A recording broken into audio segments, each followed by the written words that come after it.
부정선거 의혹에 대해서 여러 가지 지금 선관위에서 신경을 많이 쓰고 있는데 이 의혹에 대해서는 이현주 의원 어떤 입장이십니까?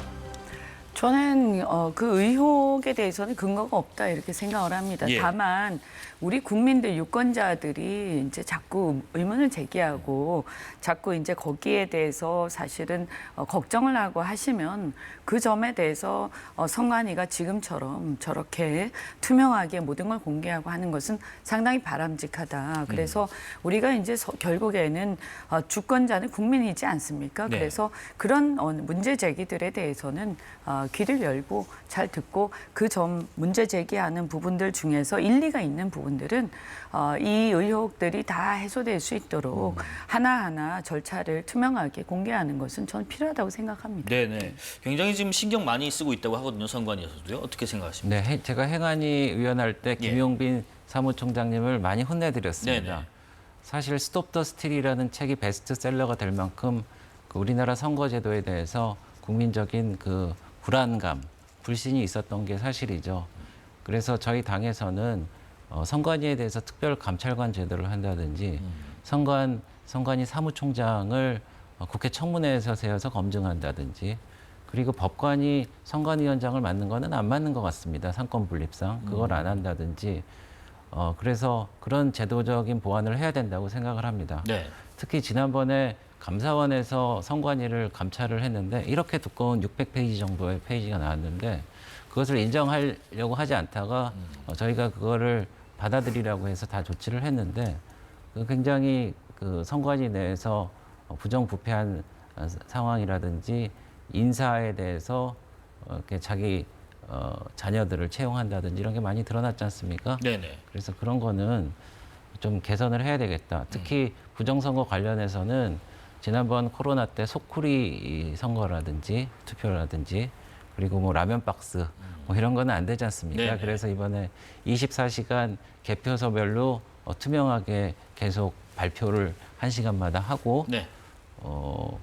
또 그런 전부 다 투명하게 다 관리 감독할 수 있는 그런 위원회도 만들고 하는 게 꼭 필요한 절차였다 이렇게 생각합니다. 네네. 제가 이제 그 점에 대해서 이렇게 보면 이게 왜 그런 얘기들이 나오냐면 이 이제 투표 개표를 하는데 보통 본선거 투표하면 먼저 개표를 하고 네. 그다음에 이제 사전 선거 개표를 한다든가 이제 개표하는 순서가 또는 그 반대로 한다든가 개표하는 순서가 조금 다릅니다. 왜냐하면 도달하는 시간이 다르거든요. 그렇죠. 왜냐하면 사전 선거 같은 특히 관내 선거하면 전국에서 모이기 때문에 조금 시간이 걸리지 않겠습니까?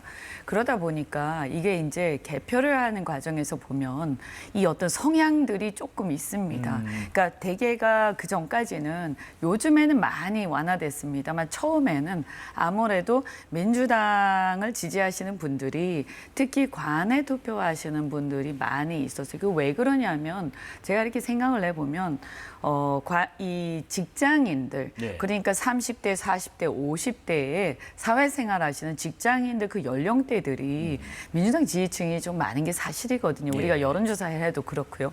그러다 보니까 이렇게 뭉터기로 이렇게 개표를 할 때 어떤 성향들이 나타나다 보니까 이게 무슨 부정이 있는 게 아닌가 결과를 보고 그렇게 생각하기 계속 쉬웠는데요. 민주당만 나오면 이게 뭐 있는 거 아니냐. 그렇게 예. 생각하기 쉬웠는데 제가 이렇게 보니까 이렇게 사전 선거를 주로 하루 특히 관내 선거를 하러 간 직장인들의 성향과 그다음에 본 선거는 이제 대개 보면 여행을 가거나 이제 이런 어떤 가족 단위의 연휴를 즐기거나 하는 것보다는 고령층이 많이 하세요. 그런 경향이 있어요. 네. 그러다 보니까 결과가 그렇게 나와서 그런 것이다 하는 것을 저도 나중에 보니까 그렇더라라는 것을 저도 알게 됐고요. 네. 그래서 이 부분은 저는 우리 선관위가 잘 이제는 투명하게 정교하게 잘 이렇게 국민들에게 잘 이렇게 준비를 하고 있다 이렇게 말씀드리고 그다음에 이게 윤석열 이제 파면된 윤석열 전 대통령이 이 문제를 자꾸 들고 나와서 자꾸 일이 커지고 있는데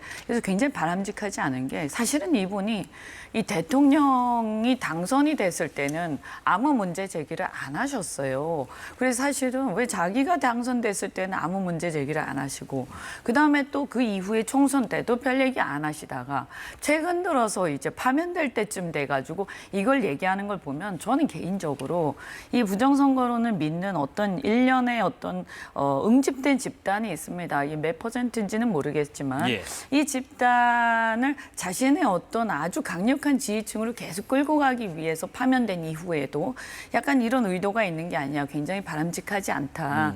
우리 전체 국민이나 우리 정치를 볼 때 그래서 굉장히 안타깝다라는 생각이 듭니다. 예, 제가 이 말씀드리고 의견 듣겠습니다. 저 네네. 상관위에서 지금 또 하고 있는 활동이요. 관외 사전 투표함과 선상 제외 등 우편 투표함을 CCTV가 설치된 장소에 선거일까지 보관하고 누구나 24시간 보관상을 볼 수 있게 하고 있고요. 또 하나가 투개표 사무원과 투표관리관 한 26만여 명 정도 된다고 합니다. 모두 한국인이라고 재확인을 했다고 하고요. 지난 2020년에 총선 때 개표 사무원에 중국 동포가 있었다라는 의혹이 있었지만은 이게 중국 국적의 한국 영주권자 한 명이 있었고 이 사람은 의용소방대원으로 위촉된 것이 확인됐다고 합니다. 예, 의견 듣겠습니다. 네, 그 의원님 말씀하신 네. 제가 좀 첨언을 하자면은 사실 윤석열 대통령은 지금 탈당을 하셨고 지금 이재명 대표가 이제 민주당의 후보인데 2017년 1월 7일 날 전대미문의 부정선거 투표소 수개표로 개표 부정 방지해야 국가기관의 대대적 선거 개입의 개표 부정까지라고 했는데 이거는 SNS에 있었던 말씀이시죠? 네네 2017년도 1월 7일 날 페이스북에 올리셨습니다. 그래서 사실은 지난번 2차 토론 때 이런 이야기를 한 적이 없다라고 말씀을 하셨는데 지금까지 그거에 대해서 사과라든지 수정을 하지 않으셨는데 이것도 역시 허위 사실 공표에 들어갑니다. 그래서 제 생각에는 보통 선거에 지고 나면은 뭔가 그 좀 억울하고 받아들일 수 없으니까 이런 거를 좀 하지 않나 이런 생각이 드는데 이런 관행은 없어져야 된다고 생각을 하고 있습니다. 네. 그리고 또 하나는 그 선관위가 이제 바로 서려고 하면은 이제 그 아까 말씀드린 국가적인 통제 그리고 견제와 균형에 관련된 시스템을 좀 만들어야 되고요. 그리고 지방 시도 선관위가 있습니다. 거기는 중앙 선관위와는 달리 국정감사를 안 받거든요.